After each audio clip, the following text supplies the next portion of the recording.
दोस्तों, स्वागत है आपका हमारे चैनल आर के वर्मा में। दोस्तों, आज हम आपको तेनाली रामा की नई 8 मजेदार कहानी सुनाएंगे। वीडियो को पूरा जरूर देखें। दोस्तों, एक बार तेनालीराम के पड़ोस में रहने वाली एक महिला उससे मिलने आई। उसने बताया कि उसकी सास उसे बहुत तंग करती है। लगभग रोज ही दोनों के बीच कहासुनी होती है। इस कारण उनके घर की शांति भंग हो चुकी है। वह तेनालीराम से इस मुसीबत से बाहर निकलने का कोई सरल उपाय जानना चाहती थी। तेनालीराम ने उस महिला की सारी बातें ध्यान से सुनी। फिर वह उठकर भीतर गया और उसे पानी से भरी एक बोतल लाकर देते हुए बोला, इस बोतल में चमत्कारी जल भरा है। जब भी तुम्हारी सास तुम्हें कुछ कहें तो चुल्लू भर जल अपने मुंह भर लेना और ध्यान रखना कि 2 मिनट तक वह जल मुंह में ही रहे, न तो उसे पीना और न ही उसे थूकना। 2 मिनट पूरे होने के बाद उस जल को पी लेना। फिर तुम बातचीत कर सकती हो। जल्दी ही तुम्हारी सारी तकलीफें दूर हो जाएंगी। वह महिला तेनाली का शुक्रिया अदा करके और जल की बोतल लेकर खुशी खुशी अपने घर चली गई। अगले हफ्ते वह महिला पुनः तेनालीराम से मिलने आई। इस बार वह काफी खुश लग रही थी। उसने तेनाली को बताया कि अब उसके घर में अपार शांति है, कि दिनों से उसका अपनी सास से बिल्कुल भी झगड़ा नहीं हुआ है। उसने तेनाली से उस चमत्कारी जल की एक और बोतल देने की प्रार्थना की। तेनालीराम उठकर भीतर गया और बोतल और लाकर उस महिला को दे दी। इसी प्रकार 1 महीने तक चलता रहा। वह महिला आकर तेनालीराम से चमत्कारी जल से भरी नई बोतल ले जाती। हर बार वह उस जल की प्रशंसा करती और तेनाली का धन्यवाद करती। 4 हफ्ते बीतने के बाद जब वह महिला 5वीं बोतल लेने आई तो तेनालीराम ने कहा, अब तुम्हें हर हफ्ते यहाँ आकर जल की बोतल लेने की कोई आवश्यकता नहीं है। अब से तुम इस बोतल को अपने ही घर में कुएं से भर सकती हो। महिला को कुछ समझ नहीं आया। वह आश्चर्यचकित होकर तेनाली का मुंह ताकने लगी। तब तेनाली ने महिला को समझाया, उस बोतल के जल में चमत्कार नहीं था, चमत्कार हुआ है तुम्हारे चुप रहने से। मुंह में भरे जल के कारण तुम अपनी सास को शीघ्र ही पलटकर करारा जवाब देने में असमर्थ थी। जब तक तुम वह जल पीकर बोलने लायक होती, तब तक वह पल बीत चुका होता और तुम्हारी सास दोनों का गुस्सा ठंडा हो चुका होता। यही कारण है कि अब तुम्हारे घर में सुख शांति का वास है। अब वह महिला अपनी भूल समझ चुकी थी। उसने तेनाली का शुक्रिया अदा किया और चुपचाप अपने घर चली गई। उस दिन के बाद उस महिला के घर से कभी लड़ाई झगड़े की आवाज नहीं आई। वह संयम का अर्थ समझ चुकी थी। दोस्तों, यह कहानी आपको कैसी लगी कमेंट में जरूर बताएं। 2 राजा कृष्णदेव राय समय समय पर अपने राज्य में घूमते रहते थे। वे प्रजा की तकलीफें ध्यान से सुनते और उन्हें दूर करने का भरसक प्रयास करते। अधिकतर ऐसे मौकों पर तेनालीराम उनके साथ होता था। इसी तरह एक बार महाराज और तेनालीराम श्रीरंगपट्टम से गुजर रहे थे। यह शहर विजयनगर की सेना ने हाल ही में जीता था। रास्ते में उन्हें एक किसान मिला। महाराज ने तेनालीराम से कहा कि वह जाकर उस किसान से पता लगाए कि वह कितना कमाता है और उस पैसे को किस प्रकार खर्च करता है। तेनालीराम उस किसान के पास गया और काफी देर तक उससे बात करता है। वापस लौटकर उसने महाराज को बताया, महाराज, उस किसान के पास 16 से 18 एकड़ जमीन है। एकड़ जमीन है। वह राज्य को भूमि कर देता है। वह 1 माह में 40 स्वर्ण मुद्राएं कमाता है और उसका परिवार बहुत बड़ा है, जिसका कर्ता धर्ता वह अकेला है। अपनी कमाई की 40 स्वर्ण मुद्राएं वह किस प्रकार खर्च करता है? महाराज ने तेनालीराम से पूछा। 10 मुद्राएं स्वयं पर, 10 मुद्राएं वह कृतज्ञता के लिए देता है, 10 मुद्राओं से वह अपना कर्जा वापस देता है और 10 मुद्राएं वह ब्याज पर देता है।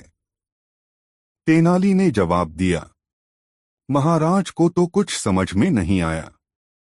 उन्होंने तेनाली से साफ साफ बताने को कहा। महाराज 10 मुद्राएं वह स्वयं पर खर्च करता है। तेनाली ने कहा, 10 मुद्राएं वह अपनी पत्नी पर खर्च करता है, उसका आभार व्यक्त करने के लिए, क्योंकि वह उसके घर परिवार का इतना ध्यान रखती है। 10 मुद्राएं वह अपने माता पिता पर कर्ज वह उतार रहा है। बाकी की 10 मुद्राएं वह अपने बच्चों पर खर्च करता है और उम्मीद करता है कि बड़े होने पर उसके बच्चे उसका ध्यान रखेंगे। इस प्रकार यह पैसा ब्याज में लगता ही तो हुआ। अरे वह तेनाली, तुमने तो बहुत बढ़िया पहेली बना दी है।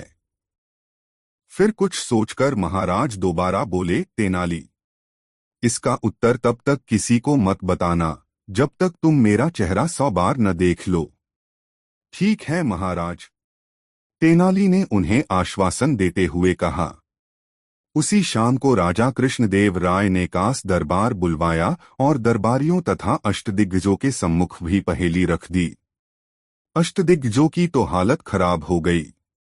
काफी दिमागी घोड़े दौड़ने पर भी उन्हें कुछ समझ में नहीं आ रहा था। तब अष्टदिग्गज अलासनी पेद्दन ने उन्हें सांत्वना देते हुए कहा कि वह एक दिन में इस पहेली का उत्तर ढूंढ लेगा। पेद्दन जानता था कि तेनालीराम महाराज के साथ गया था। उसने तेनाली से पूछा। पहले तो तेनाली ने बताने से मना कर दिया, पर जब पेद्दन उसके पीछे ही पड़ गया तो तेनाली ने उससे 100 स्वर्ण मुद्राएं देने को कहा। पेद्दन फटाफट एक थैली में 100 स्वर्ण मुद्राएं ले आया। तेनाली ने उसे सही जवाब बता दिया। अगले दिन जब राजदरबार में पेद्दन ने महाराज को सही जवाब दे दिया तो वे समझ गए कि तेनाली ने अपना वादा तोड़कर पहेली का जवाब पेद्दन का बता दिया है। गुस्से में भरकर राजा कृष्णदेव राय ने तेनालीराम को बुलाया और उससे वादा तोड़ने का कारण पूछा। तेनाली, मैंने तुमसे कहा था कि जब तक तुम मेरा चेहरा 100 बारन देख लो तुम किसी को जवाब नहीं बताओगे। महाराज ने तेनाली से नाराज होते हुए कहा। महाराज, मैंने अपना वादा निभाया है। मैंने पेद्दन को जवाब बताने से पहले आपका चेहरा 100 बार देख लिया था। तेनाली ने मुस्कुराते हुए कहा, हुजूर, पेद्दन ने मुझे 100 स्वर्ण मुद्राएं दी थी और हर स्वर्ण मुद्राएं पर आपका चेहरा है। राजा कृष्णदेव राय निरुत्तर हो गए। फिर वे जोर से हंसे और तेनालीराम को उसकी चतुराई के लिए ढेर सारा इनाम दिया। दोस्तों, इस वीडियो को लाइक जरूर कर दें। एक बार राजा कृष्णदेव राय दरबार में बैठे मंत्रियों के साथ विचार विमर्श कर रहे थे कि तभी एक व्यक्ति उनके सामने आकर कहने लगा, महाराज, मेरे साथ न्याय करें। मेरे मालिक ने मुझे धोखा दिया है। इतना सुनते ही महाराज ने उससे पूछा, तुम कौन हो और तुम्हारे साथ क्या हुआ है? अन्नदाता, मेरा नाम नामदेव है। कल मैं अपने मालिक के साथ किसी काम से एक गांव में जा रहा था। गर्मी की वजह से चलते चलते हम थक गए और पास में स्थित एक मंदिर की छाया में बैठ गए। तभी मेरी नजर एक लाल रंग की थैली पर पड़ी जो कि मंदिर के एक कोने में पड़ी हुई थी। मालिक की आज्ञा लेकर मैंने वो थैली उठा ली। उसे खोलने पर पता चला कि उसके अंदर बेर के आकार के 2 हीरे चमक रहे थे।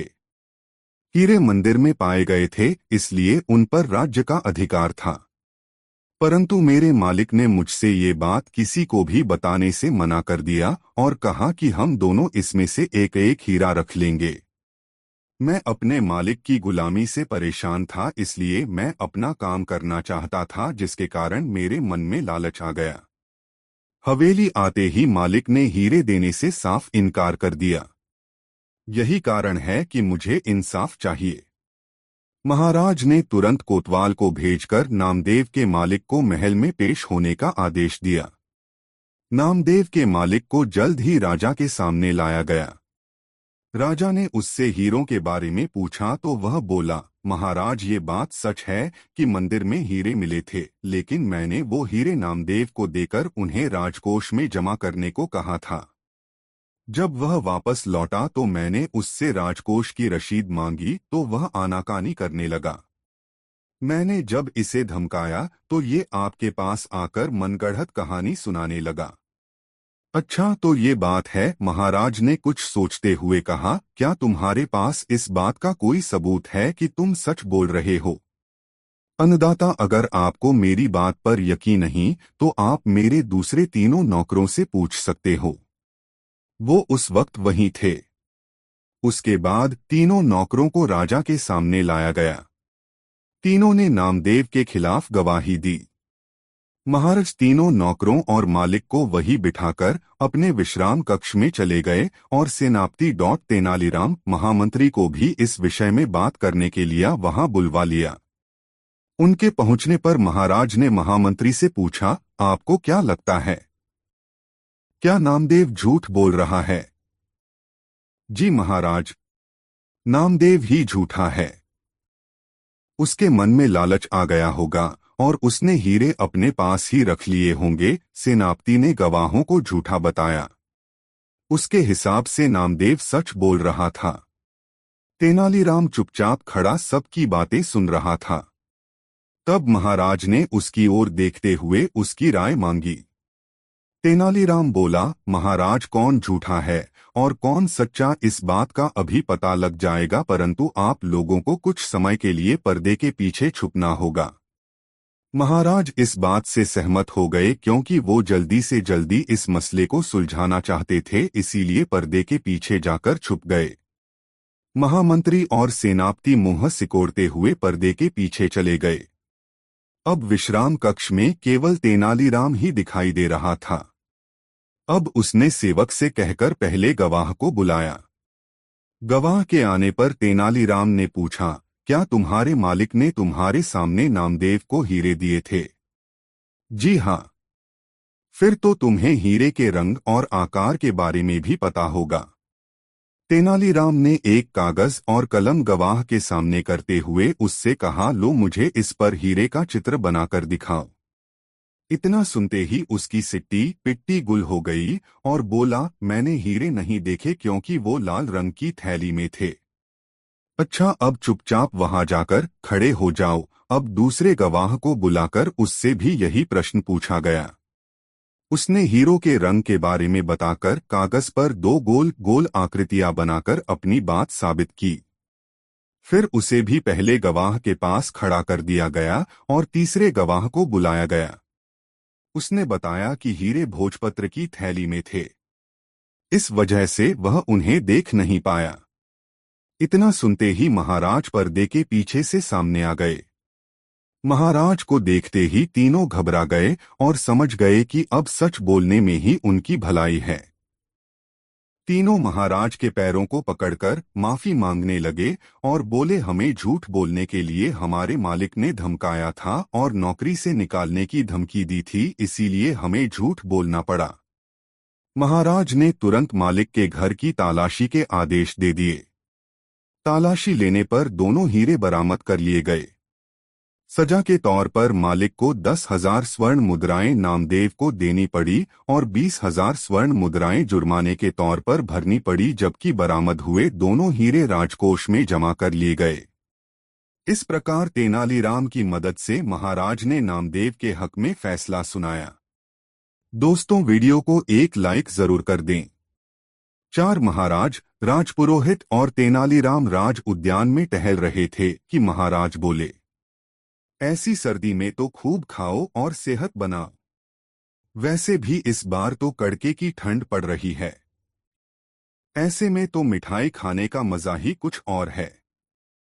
जैसे ही खाने पीने की बात शुरू हुई तो राजपुरोहित के मुंह में पानी आ गया और वह बोला, महाराज, ऐसे में तो मावे की मिठाई खाने में बड़ा ही आनंद आता है। सर्दियों की सबसे बढ़िया मिठाई कौन सी है? महाराज ने अचानक से पूछा।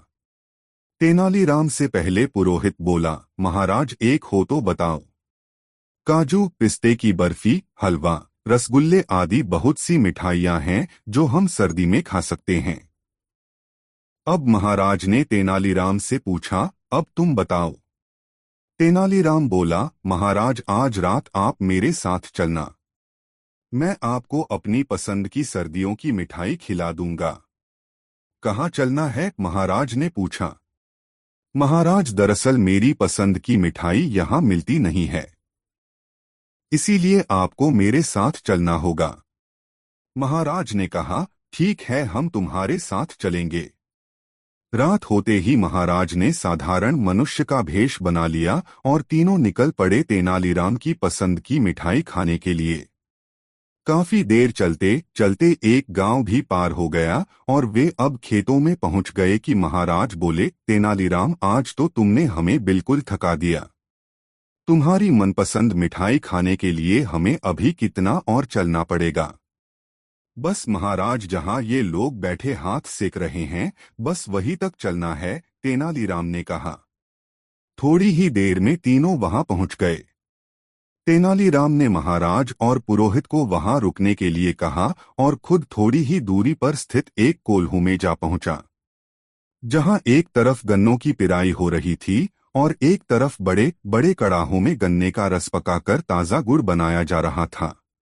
वहां काम कर रहे एक व्यक्ति से तेनालीराम ने 3 पत्तलों में गुड़ रखवाया और आग तेप रहे महाराज और पुरोहित को लाकर एक एक पत्तल थमा दी। महाराज ने जैसे ही गर्मागर्म गुड़ मुंह में डाला तो वे बोले, वाह, क्या मिठाई है! सच में तेनालीराम, इसे खाते ही हमारी तो सारी थकान उतर गई। अब महाराज ने पुरोहित से पूछा, क्यों पुरोहित जी, आपको कैसी लगी मिठाई? यह मिठाई तो वाकई लाजवाब है, पुरोहित ने कहा। तभी दोनों ने एक साथ पूछा, पर यह है कौन सी मिठाई तेनालीराम, अब तो बता दो। महाराज, ये गुड़ है। गर्मागर्म गुड़ किसी मिठाई से कम थोड़ी होता है, तेनालीराम ने कहा। दोनों आश्चर्यचकित होकर बोले, क्या ये गुड़ है? जी महाराज, तेनालीराम ने उत्तर दिया। सच में तेनालीराम, ये किसी मिठाई से कम नहीं है, महाराज ने तेनालीराम की पीठ थपथपाते हुआ कहा। दोस्तों, वीडियो को एक लाइक जरूर कर दो। 5 एक बार महाराज कृष्णदेव राय तेनालीराम से इतने नाराज हो गए कि उन्होंने उसे अपनी शक्ल न दिखाने का आदेश दे दिया और कहा, अगर उसने उनके हुक्म की अवहेलना की तो उसे कोड़े लगाए जाएंगे। महाराज उस समय बहुत क्रोधित थे, इसलिए तेनालीराम ने वहां से जाना ही उचित समझा। अगले दिन जब महाराज राजदरबार की ओर आ रहे थे तो तेनालीराम से चिढ़ने वाला एक दरबारी महाराज को तेनालीराम के खिलाफ भड़काता जा रहा था। वह महाराज से बोला, आज तो तेनालीराम ने आपके आदेश की अवहेलना की है। आपके मना करने के बावजूद भी वह दरबार में आया है और वहां ऊल जुलूल हरकतें करके सबको हंसा रहा है। दरबारी की बात सुनकर महाराज के कदम तेजी से राजदरबार की ओर बढ़ने लगे। राजदरबार पहुंचते ही महाराज ने देखा कि तेनालीराम ने अपने मुख पर मटका पहन रखा है, जिसमें आंख की जगह 2 छेद बने हुए हैं। यह देखते ही महाराज आग बबूला हो गए और तेनालीराम पर गरजे, एक तो तुमने हमारा हुक्म नहीं माना और ऊपर से ये अजीबों गरीब हरकतें कर रहे हो। अब तो तुम कोड़े खाने के लिए तैयार हो जाओ। जैसे ही महाराज ने ये कहा, तेनालीराम के विरोधी बहुत खुश हुए, लेकिन तभी तेनालीराम बोला, महाराज, मैंने तो आपकी किसी आज्ञा का उल्लंघन नहीं किया है। आपका आदेश था कि मैं आपको अपना चेहरा न दिखाऊं। क्या आपको कहीं से मेरा चेहरा दिख रहा है? यदि ऐसा है तो जरूर उस कुम्हार ने मुझे फूटा हुआ मटका दे दिया है। तेनालीराम की बात सुनते ही महाराज का गुस्सा छूमंतर हो गया और उनकी हंसी छूट पड़ी। वे बोले, किसी ने सच ही कहा है कि बेवकूफों और विदूषकों पर नाराज होना व्यर्थ है। अब इस मटके से मुंह को बाहर निकालो और अपने आसन पर बैठ जाओ। तेनालीराम के विरोधी फिर से मन मारकर रह गए। दोस्तों, वीडियो आपको कैसी लग रही है, कमेंट में जरूर बताएं। 6 एक बार दरबार में तेनालीराम बहुत उदास बैठा था। इस पर राजा कृष्णदेव राय का ध्यान गया तो उन्होंने पूछा, तेनाली, आज इतने उदास क्यों हो? क्या बात है? तेनालीराम धीरे से उठा और बोला, जी महाराज, आज मेरा मन बहुत उदास है। मुझे कल एक ज्योतिषी ने बताया कि मैं 2 माह के भीतर मर जाऊंगा। मुझे मरने से डर नहीं लगता। मुझे तो यह चिंता खाए जा रही है कि मेरे मरने के बाद मेरे परिवार का क्या होगा। उनका लालन पालन कौन करेगा। तेनालीराम की यह बात सुनकर महाराज ने उसे आश्वासन दिया, तेनाली तुम चिंता छोड़ दो। तुम सदा से हमारे वफादार रहे हो, तो तुम्हारे परिवार की देखभाल करना हमारा कर्तव्य है। हम तुम्हारे परिवार का तुमसे 10 गुना ज्यादा ध्यान रखेंगे। यह कोई बड़ी बात नहीं है। तुम अपना ख्याल रखो। इसके बाद ज्यों-ज्यों दिन बीतते गए, तेनाली की तबीयत बिगड़ती गई। अंत में पूरे राज्य में अफवाह फैल गई कि तेनालीराम मर गया है और उसने अपनी पूंजी गहने आदि एक बड़े संदूक में बंद कर दिए हैं। जैसे ही राजा कृष्णदेव राय को तेनाली के मरने की सूचना मिली, उन्होंने वह बड़ा संदूक लाने अपने सैनिक भेज दिए। उन्हें यकीन था कि संदूक में से एक बड़ा खजाना निकलेगा। संदूक आते ही महाराज ने हाथ मलते हुए उसे खोलने का आदेश दिया। जैसे ही संदूक खुला, सबने देखा तेनालीराम बैठा था। तुम यहाँ क्या कर रहे हो तेनाली? राजा कृष्णदेव राय जोर से चिल्लाए। तुम तो मर चुके थे। तेनालीराम बिना लागल पेट के बोला, महाराज, आपके भरोसे मैं कैसे मरता।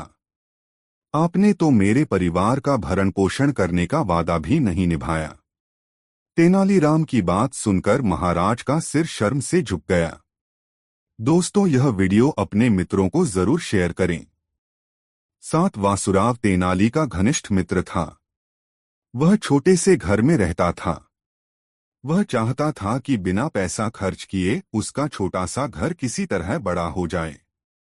कोई उपाय न मिलने पर वह एक दिन अपने मित्र तेनालीराम के पास गया और उसे अपनी परेशानी बताई। तेनालीराम ने कहा, तुम्हारी परेशानी का हल मेरे पास है, लेकिन तुम्हें बिल्कुल वैसा ही करना होगा जैसा मैं कहूंगा। वासुराव ने हामी भर दी। ऐसा करो वासु, तुम्हारे बाड़े में जो मुर्गियां, भेड़, घोड़ा, सुअर और गायें हैं, उन्हें अपने घर के अंदर ले आओ। आज से वे सब बाड़े में नहीं, घर में तुम्हारे साथ रहेंगे। तेनाली से वासु से कहा, यह कैसा उपाय है? तेनाली का दिमाग तो नहीं चल गया। वासु ने सोचा, परंतु वह तेनाली को वचन दे चुका था, तो मरता क्या न करता। तेनाली की बात मानकर वसु उन सभी जानवरों को अपने घर के भीतर ले आया। अब तो कमरे में हिलने की भी जगह नहीं बची थी। 2 दिन बाद वह वापस तेनाली के पास गया और अपना दुखड़ा रोने लगा। मित्र, कहाँ फंसा दिया? अब तो उस घर में सांस भी नहीं ली जाती।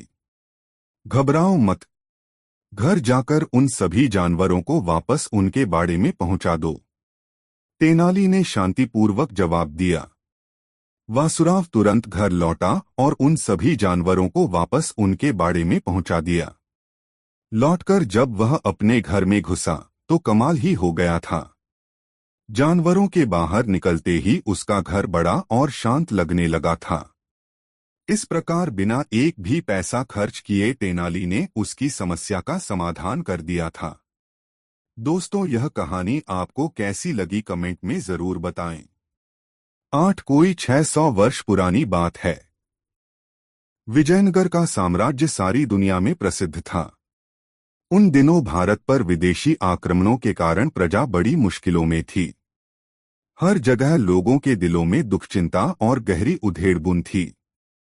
पर विजयनगर के प्रतापी राजा कृष्णदेव राय की कुशल शासन व्यवस्था, न्यायप्रियता और प्रजावत्सलता के कारण वहां प्रजा बहुत खुश थी।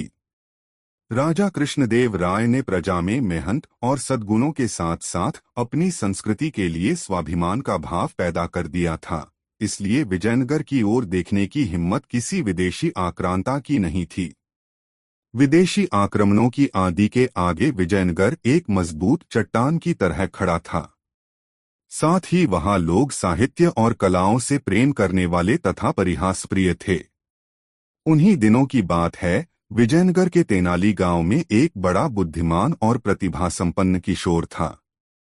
उसका नाम था रामलिंगम। वह बहुत हंसोड़ और हाजिर जवाब था। उसकी हास्यपूर्ण बातें और मजाक तेनाली गांव के लोगों को खूब आनंदित करते थे। रामलिंगम खुद ज्यादा हंसता नहीं था, पर धीरे से कोई ऐसी चतुराई की बात कहता कि सुनने वाले हंसते हंसते लोटपोट हो जाते। उसकी बातों में छिपा हुआ व्यंग्य और बड़ी सूझबूझ होती, इसलिए वह जिसका मजाक उड़ाता वह शख्स भी द्वेष भूलकर औरों के साथ खिलखिलाकर हंसने लगता था। यहाँ तक कि अक्सर राह चलते लोग भी रामलिंगम की कोई चतुराई की बात सुनकर हंसते हंसते लोटपोट हो जाते। अब तो गांव के लोग कहने लगे थे, बड़ा अद्भुत है यह बालक। हमें तो लगता है कि यह रोते हुए लोगों को भी हंसा सकता है। रामलिंगम कहता, पता नहीं रोते हुए लोगों को हंसा सकता हूँ कि नहीं, पर सोते हुए लोगों को जरूर सकता हूँ। सुनकर आसपास खड़े लोग ठठाकर हंसने लगे। यहाँ तक कि तेनाली गांव में जो लोग बाहर से आते उन्हें भी गांव के लोग रामलिंगम के अजब-अजब किस्से और कारनामे सुनाया करते थे। सुनकर वे भी खिलखिलाकर हंसने लगते थे और कहते, तब तो यह रामलिंगम सचमुच अद्भुत है। हमें तो लगता है कि यह पत्थरों को भी हंसा सकता है। गांव के एक बुजुर्ग ने कहा, भाई हमें तो लगता है कि यह घूमने के लिए पास के जंगल में जाता है, तो वहां के पेड़ पौधे और फूल पत्ते भी इसे देखकर जरूर हंस पड़ते होंगे। एक बार की बात है, रामलिंगम जंगल में घूमता हुआ मां दुर्गा के एक प्राचीन मंदिर में गया। उस मंदिर की मान्यता थी और दूर दूर से लोग वहां मां दुर्गा का दर्शन करने आया करते थे। रामलिंगम भीतर गया तो मां दुर्गा की अद्भुत मूर्ति देखकर मुग्ध रह गया। मां के मुखमंडल से प्रकाश फूट रहा था। रामलिंगम की मानो समाधि लग गई। फिर उसने दुर्गा माता को प्रणाम किया और चलने लगा। तभी अचानक उसके मन में एक बात अटक गई। मां दुर्गा के 4 मुख थे, 8 भुजाएं थीं। इसी पर उसका ध्यान गया और अगले ही पल उसकी बड़े जोर से हंसी छूट गई। देखकर मां दुर्गा को बड़ा कौतुक हुआ। वे उसी समय मूर्ति से बाहर निकलकर आईं और रामलिंगम के आगे प्रकट हो गईं। बोली, बालक तू हंसता क्यों है? रामलिंगम मां दुर्गा को साक्षात सामने देखकर एक पल के लिए तो सहम गया, पर फिर हंसते हुए बोला, क्षमा करें मां, एक बात याद आ गई, इसीलिए हंस रहा हूं। कौन सी बात? बता तो भला, मां दुर्गा ने पूछा। इस पर रामलिंगम ने हंसते हंसते जवाब दिया, मां मेरी तो सिर्फ एक ही नाक है, पर जब जुकाम हो जाता है तो मुझे बड़ी मुसीबत आती है। आपके तो 4 मुख हैं और भुजाएं भी 8 हैं। तो जब जुकाम हो जाता होगा तो आपको और भी ज्यादा मुसीबत। रामलिंगम की बात पूरी होने से पहले ही मां दुर्गा खिलखिलाकर हंस पड़ी। बोली, हट पगले, तू मां से भी मजाक करता है। फिर हंसते हुए उन्होंने कहा, पर आज मैं समझ गई हूं कि तुझमें हास्य की बड़ी अनोखी सिद्धि है। अपनी इसी सूझबूझ और हास्य के बल पर तू नाम कमाएगा और बड़े बड़े काम करेगा।